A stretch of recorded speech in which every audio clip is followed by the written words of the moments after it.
அண்ணங்களே மண்டு கொள்வேன்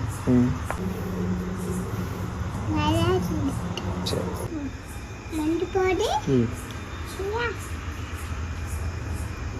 நீதி வச்சுக்கோ.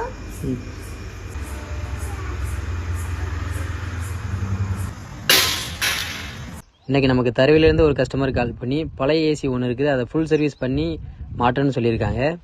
ஏசியில் கொஞ்சம் டஸ்ட் ஓவராக தான் இருக்குது. இப்போ சர்வீஸ் பண்ணியாச்சு. சர்வீஸ் பண்ண அப்புறம் இந்த ரூமில் தான் ஏசியை மாட்டணும்னு கஸ்டமர் சொல்லிட்டாங்க. அப்படியே அவங்க சொன்ன ரூமில் போய் மெஷர்மெண்ட் எல்லாம் எடுத்து ட்ரில்லிங்கும் ஸ்டார்ட் பண்ணிட்டேன். இப்போ ஏசியை மாட்ட டின் பிளேட்டை ஃபிட் பண்ணியாச்சு. நம்ம பக்கத்தில் காப்பர் பைப்புக்கு 3 இன்ச்சில் ஒரு ஹோல் போடணும்.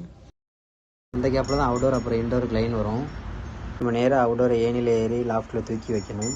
இதுதான் கொஞ்சம் ரிஸ்க்கான வேலை. ஏன்னா இன்டோரோட அவுடோர் வந்து வெயிட் அதிகமாக இருக்கும். உங்களுக்கு இதே மாதிரி ஏசி ஒர்க் இல்லைனா செகண்டில் ஏசி வேணும்னாலும் மேலே உள்ள நம்பரை கான்டெக்ட் பண்ணுங்கள். ஃபைனலாக ஏசியில் கூலிங் எப்படி இருக்குன்னு செக் பண்ணிவிட்டு கிளம்பியாச்சு.